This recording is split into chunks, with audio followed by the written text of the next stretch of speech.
Hello मेरे प्यारे बच्चों, मेरे साथियों, मेरे मित्रों, आप सब कैसे हैं। आशा करता हूं आप सब अच्छे होंगे और जी जान लगाकर मैथ 10th की प्रिपरेशन अच्छे से कर रहे होंगे। तो मज़ा तो आ ही नहीं रहा होगा या आ भी रहा होगा, क्योंकि वो स्थिति आपको हम आज पढ़ाने चल रहे हैं जिसमें मज़ा ही मज़ा है।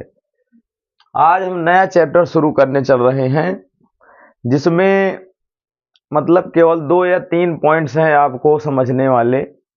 नहीं तो समझ लीजिए यहाँ से जो क्वेश्चन बनेंगे समझ लो श्योरली आपके बहुत ही बेहतरीन क्वेश्चन बनते हैं। तो आपको करना क्या है, पहले यहाँ पे चैप्टर का नाम देखिए क्या है, 10th के लिए दो चर वाला रैखिक समीकरण, pair of linear equation of two variables. ठीक, यानी ये 10th के लिए रामबाण है। 10th मैथ के लिए ये बहुत ही आधारभूत चैप्टर है, समझ लो। यहाँ से मतलब जो भी क्वेश्चन पूछे जाते हैं या जो भी कंडीशन है इसमें आपको सीखना है समीकरण को हल करना।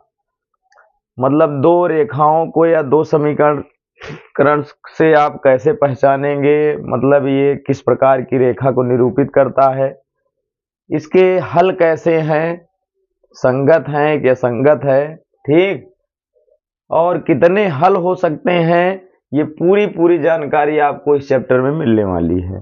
ठीक, तो जो भी बच्चे इस चैनल एक्टिव स्टडी IQ से जुड़ चुके हैं वो कृपया वीडियो को ज़्यादा से ज़्यादा बच्चों तक शेयर करें, जिससे कि वो बेसिक कंटेंट जो है जो इसमें यूज होता है या पूरे मैथ में जो प्रयोग होता है उसको जानना है तो इस चैनल से जरूर जुड़ें। तो चलिए देखते हैं दो चर रैखिक वाला समीकरण होता क्या है। ठीक, तो इसमें नाम से ही स्पष्ट है, दो चर वाला रैखिक युग समीकरण युग। ठीक, तो करना क्या है इसमें ध्यान दीजिएगा, यहाँ पे आपको कुछ हिंदी में लिख दे रहे हैं तो समझ जाएंगे, वैसे भी बाकी बाई एग्जाम्पल तो है ही है।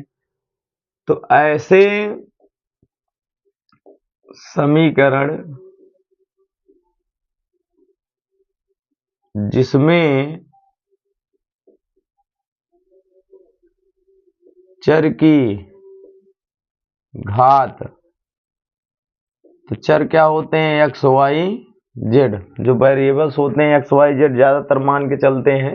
ठीक, चर की घात सदैव एक होती है। क्या होती है, एक होती है। वह रैखिक क्या कहलाते हैं, रैखिक समीकरण, रैखिक समीकरण। ठीक, यानी कि लाइनियर इक्वेशन। ठीक, तो ये हो गया रैखिक समीकरण। रैखिक समीकरण होते हैं या कहलाते हैं। ठीक, कहने का मतलब इसमें एक्स और वाई और जेड जो भी वेरिएबल्स दिखेगा उसकी घात अगर एक है तो उसे शब्द दिया गया है रैखिक समीकरण। ठीक है, अब यहां पे देख लेना, जिसमें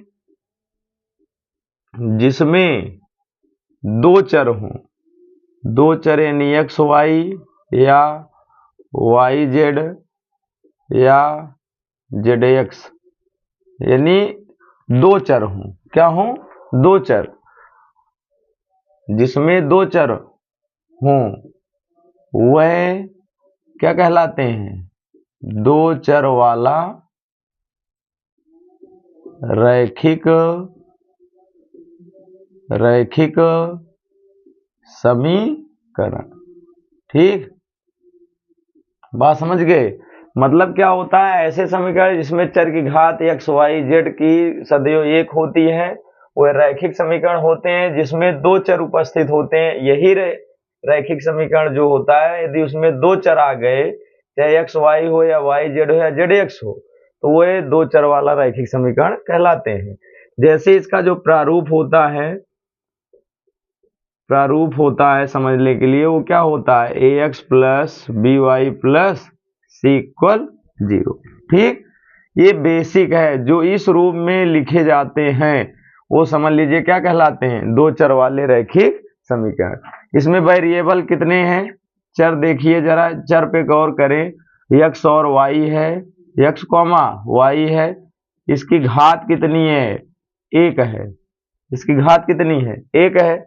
इसलिए ये समीकरण जो कहलाएगा वो क्या है, दो चर रैखिक वाला समीकरण। ठीक, अब सोच रहे होगे एबीसी क्या है। एबीसी के बारे में आपको हमेशा वैसे ही बता चुके हैं, बिलोंग्स टू होता है रियल नंबर, आर से होता है रियल नंबर, इसको कहते हैं वास्तविक संख्याएं। क्या कहते हैं, वास्तविक संख्या। ठीक, तो वास्तविक संख्याओं के लिए आपको बताए थे एक मान आपका √3, √2, 1/2, 5, -2, -7, -5, कुछ भी हो सकता है। ठीक, तो एक मतलब क्या है, ए बी सी के मान इसमें से कुछ भी हो सकता है। रियल नंबर का मतलब इसमें परमेय भी होता है और अपरमेय भी होता है, जिसको हम p बाई क्यू के रूप में लिख भी सकते हैं, जिसको p बाई क्यू के रूप में नहीं भी लिख सकते हैं, अर्थात जैसे √2, √3। ठीक, तो एक मान है मतलब कुछ भी हो सकता है। ठीक, लेकिन आपको ये चीज समझना है, दो चर वाले रैखिक समीकरण सदैव ध्यान देना है, जिसमें x और y होता है वही दो चर रैखिक समीकरण होगा, इसके अलावा नहीं होगा। अगर इस पे पावर 2 लग जाएगा द्विघात में चला जाएगा। ठीक है, तो रैखिक का मतलब यही हुआ, लाइनियर का मतलब ये हुआ कि जो समीकरण में वेरिएबल्स होंगे अर्थात x y z होंगे वो 100% है, क्या होंगे, जिसकी घात सदैव 1 रहेगी। ठीक, तो कहलाएंगे दो चर रैखिक समीकरण। ठीक, एक से अधिक बनाना है, वैसे बहुत सारी रेखाएं बनाना है, बहुत सारी रेखाओं के समीकरण बनाना है या प्रारूप बनाना है, तो अगर ABC यूज किया गया है तो यहाँ पे ले सकते हैं a1x + b1y + c1 इक्वल 0, इस रूप में भी लिख सकते हैं। और दूसरा दो रूपों में लिखना है तो हो जाएगा a2x + b2y + c2 इक्वल 0। ठीक, और तीसरी रेखा भी यूज करना है तो a3x + b3y + c3 और यूज करना है। तो इसी तरह 4, 5, 6 आप लगाते जा सकते हैं और विभिन्न प्रकार के जो है रैखिक समीकरण बना सकते हैं। ठीक, तो ये होते हैं क्या, रैखिक समीकरण। और इन्हीं दो रैखिक समीकरण के बारे में हमें सीखना है। दोनों दो जैसे दो दे दिया, दो रेखाएं दे दिया, इनके कैसे हल हैं कैसे नहीं, प्रतिच्छेद करती हैं रेखाएं कि समपाती हैं कि समांतर हैं। ठीक, इनके हल कैसे हैं, संगत है कि असंगत है, सारी बातों पे चर्चा होने वाली है। ठीक है, तो ये होते हैं क्या, आपके दो चर रैखिक वाले समीकरण। ठीक,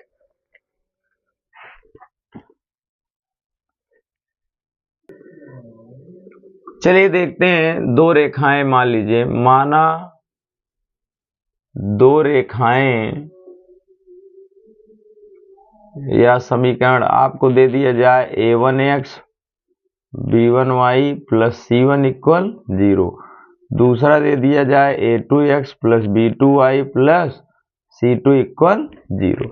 ठीक, दो युग्म दिया गया है। ठीक, अब इसके बारे में हम अभी जानकारी करेंगे रेखाओं के बारे में। ठीक है, किस प्रकार पता करेंगे कौन सी रेखा है। ठीक, तो पहली कंडीशन आपको करना क्या है, जो गुणांक है इनके अनुपात निकाले जाते हैं। क्या निकाले जाते हैं, इनको कहते हैं संगत अनुपात, करिस्पॉन्डिंग रेशियो।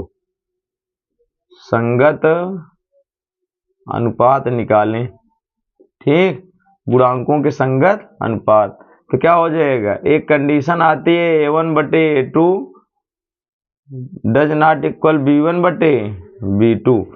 अगर ये केस मिला, ठीक, तो दो रेखाएं कैसी होंगी, चलिए यहाँ पे देखिए, तो जो रेखाएं होंगी उनका वो कैसी होंगी, प्रति इंटरसेक्ट, प्रतिच्छेद रेखाएं होंगी। कैसी होंगी, प्रतिच्छेद रेखाएं।